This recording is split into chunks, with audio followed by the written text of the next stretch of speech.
भयकथा अनाहुत सावट. कोल्हापूर जवळच्या एका छोट्या खेड्यात सचिन नावाचा तरुण नुकताच नोकरीसाठी शहरातून परत आला होता. घर जुनं होतं, पण त्याच्यासाठी आठवणींनी भरलेलं.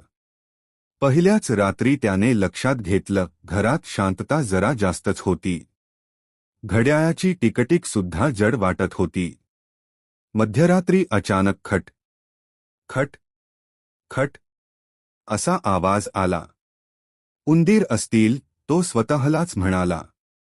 पण आवाज छतावर नव्हता. तो दाराच्या अगदी बाहेर होता. सचिनने दार उघडलं.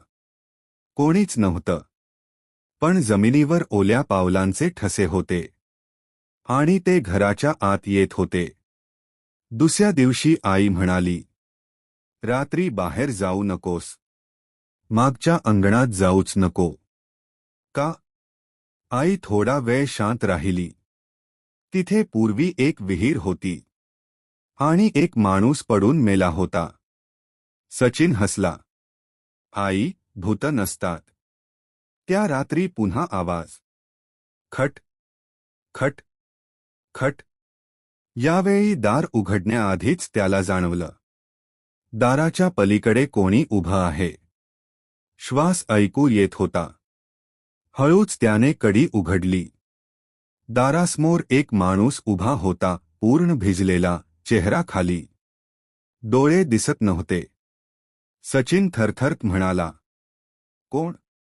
कोण आहेस? माणूस हळूच वर पाहू लागला. त्याच्या डोळ्यांच्या जागी काळोख होता. तोंडातून पाणी गळत होतं. तो कुजबुजला, मी अजून बाहेर गेलोच नाही. आणि अचानक घरातील सगळी दिवे बंद. सचिन घाबरून मागे सरकला. तेवढ्यात त्याला जाणवलं, तो माणूस दारात नव्हता. तो आधीपासून घरातच उभा होता. त्याच्या कानाजवळ कुजबुज, दार तूच उघडलंस. सकाळी आईने सचिनला अंगणात बेशुद्ध अवस्थेत सापडलं. त्या दिवसापासून सचिन कधीच रात्री दार उघडत नाही. कारण अजूनही दर रात्री खट खट खट आवाज येतो.